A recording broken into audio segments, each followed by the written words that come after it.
Hi, today's video is a motivational speech video about life and success. We highly recommend watching the entire video as it promises to be incredibly worthwhile. Please don't forget to like our video, it will help us a lot. If you ask a disagreeable person what he wants, say, or she wants, they'll tell you right away. They know. It's like, this is what I want and this is how I'm going to get it. But agreeable people, especially if they're really agreeable, are so agreeable that they often don't even know what they want, because they're so accustomed to living for other people and to finding out what other people want and to trying to make them comfortable and so forth, that it's harder for them to find a sense of their own desires as they move through life. And that's not, look, there's situations where that's advantageous, but it's certainly not advantageous if you're going to try to forge yourself a career. That just doesn't work at all. And so even though on average men and women aren't that much different in terms of their levels of agreeableness by the group, if you go out and you look at the extremes, they're very different. So all of the most agreeable people are women, and all of the most disagreeable people are men. And the thing is, the extremes are often what matter rather than what's in the middle. And so one of the ways that's reflected in society, by the way, is there's way more men in prison. And the best personality predictor of being imprisoned is to be low in agreeableness. It makes you callous. Now you may think, well, what's the opposite of compassion and politeness? And the answer to that is, I think it's best sort of conceptualized as a trading game. So let's say that we're going to play repeated trading games. And if you're very agreeable, then you're going to bargain harder on my behalf than you're going to bargain on your own behalf.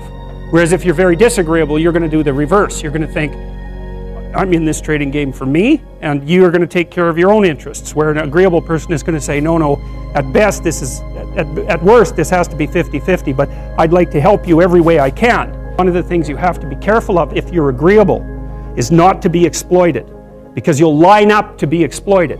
And I think the reason for that is because you're wired to be exploited by infants. And so that just doesn't work so well in that actual world. And one of the things that happens very often in psychotherapy, people come to psychotherapy for multiple reasons, but one of them is they often come because they're too agreeable. And so what they get is so-called assertiveness training, although it's not exactly assertiveness that's being trained. What it is the ability to learn how to negotiate on your own behalf. And one of the things I tell agreeable people, especially if they're conscientious, is say what you think. Tell the truth about what you think. There's going to be things you think that you think are nasty and harsh. And they probably are nasty and harsh, but they're also probably true.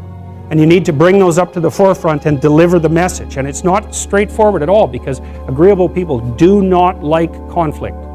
Not at all. They smooth the water. And you can see why that is in accordance with the hypothesis that I've been putting forward. You don't want conflict around infants. It's too damn dangerous. You don't want fights to break out. You don't want anything to disturb the relative peace. And if you're also more prone to being hurt physically and perhaps emotionally, you also may be loath to engage in the kind of high-intensity conflict that will solve problems in the short term, because it takes a lot of conflict to solve problems in the short term. And if that can spiral up to where it's dangerous, which it can if it gets uncontrolled, it might be safer in the short term to keep the waters smooth and to not delve into those situations where conflict emerges. The problem with that is it's not a very good medium to long-term strategy, right? Because lots of times there are things you have to talk about because they're not going to go away. And the advantage to having a well-socialized disagreeable person is that they really don't let much get in their way. So if you can get a kid who's disagreeable socialized, that person can be quite the creature, because they're very forward-moving in their nature and very difficult to stop. But if you don't get them successfully domesticated, tamed, roughly speaking, by the time they're 4, their peers reject them. And that's a big problem, because your job as a parent is to make your child socially desirable by the age of 4.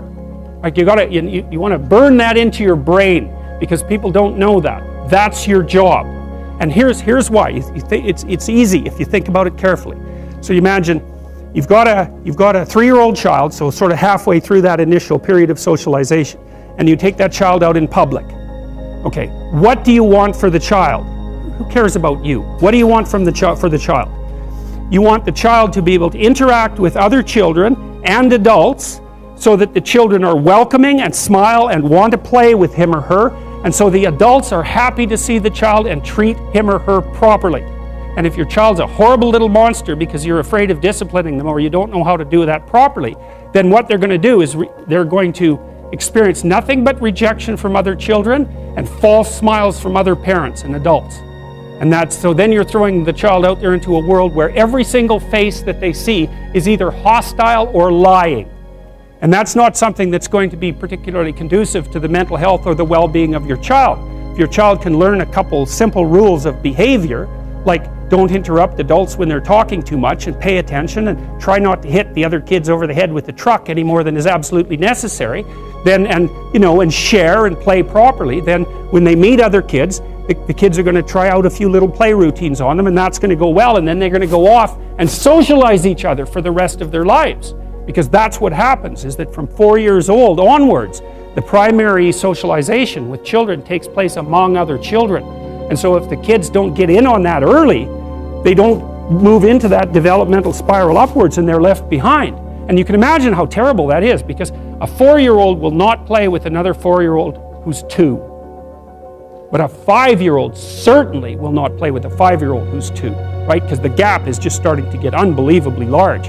And so the kids start out behind, and then the peers leave them behind, and then those kids are alienated and outside the peer group for the rest of their life. Well, those are the ones that grow up to be long-term antisocial, right? They're already aggressive. It doesn't dip down. Now, what happens to normal boys, roughly speaking? Imagine the aggressive 2-year-old types. They get socialized, so their level of aggression goes down, and then they hit puberty and testosterone kicks in, and bang, levels of aggression go back up. And so that's why males are criminals between the ages roughly of 16 and about 25. So, and it matches the creativity curve, by the way. It's so cool. If you look at the spike of creativity among men, 16 to 25, and it starts to go down, criminality matches that absolutely perfectly. So that's quite cool. So, and the testosterone levels raise the average level of aggression among men. It's more dominance than aggression, actually, and testosterone is by no means all bad. And then it starts to decrease at about age 25 or 26, which is usually when men stop staying up late at night, stop drinking as much, develop a full-time career, and take on the burdens and responsibilities and opportunities that are associated with a long-term partner and family. And so, well, so that's the development of what I would call predatory aggression, because I also think that the agreeableness distribution is probably something like predatory aggression versus maternal sympathy. It's something like that. So if you look at other mammals that are predators, because we're predators as well as prey animals, if you look at other animals like bears, the male bear has absolutely nothing to do with the raising of the infants. In fact, the female bears will keep the male the hell away because he's likely to kill the infants and maybe even to eat them. So there's no maternality at all in solitary male mammalian predators. It's really useful to investigate the viewpoints of people who have opposing views to yours, because they'll tell you things. Not only will they tell you things you don't know, they'll also tell you how to see the world in ways that you don't see it. And they'll also have skills that you don't have, that you could develop.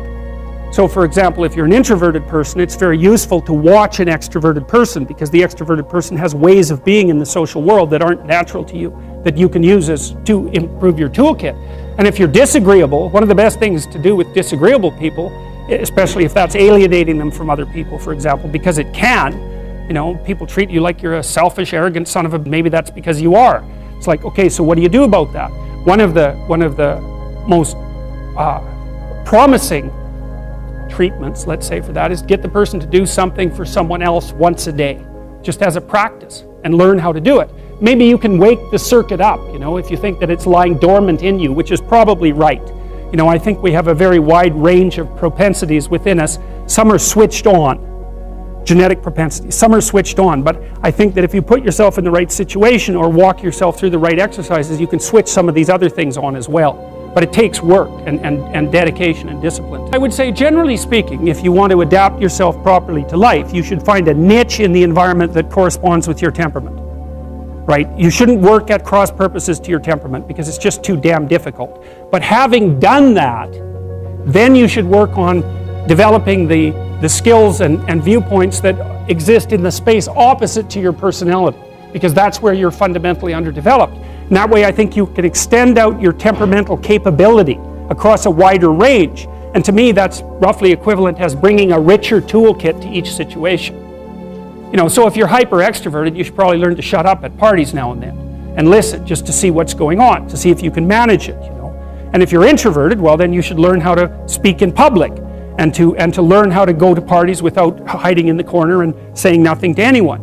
You know, and if you're agreeable, then you need to learn how to be disagreeable so people can't push you around. And if you're disagreeable, you need to learn how to be agreeable so that you're not an evil son of a bitch. So, and the same thing applies even in the conscientious domain. It's like if you're too conscientious, you need to learn to relax and let go a little bit. And if you're unconscientious, it's time, like, get out the Google Calendar, man, and start scheduling your day, right? And beat yourself on the back of the head with a stick until you're disciplined enough so that you can actually stick to something for some length of time and not living in absolute squalor, which is something that would characterize someone who's very disorderly, for example, because they don't notice. It doesn't bother them, disorder. It's like, maybe they can see it, but it doesn't have any emotional valence, and so it doesn't have any motivational significance. You know, so the other thing you might want to think about too, if you're choosing a partner, is try not to choose someone who's too distant from you on the temperamental variables, because you're going to have a hard time bridging the gap. You know, it's hard for an introverted person and an extroverted person to coexist. And it's really hard for an orderly person and a disorderly person to coexist, because they will drive each other nuts. Why don't you pick up? Why are you so obsessed by it? That's the basic argument, you know. So it's useful to know about your temperament so that you can negotiate the space with your partner as well. And I don't think you should try to find someone who's exactly the same as you, because then you don't have the benefits of the alternative viewpoint. But you got to watch it, because you may hit irreconcilable differences of various sorts. And I've seen that most particularly among couples who are high and low in openness. That's a rough one. And also high and low in conscientiousness. That's another rough one, because they just cannot see how the other person sees the world at all. Thanks for watching our video.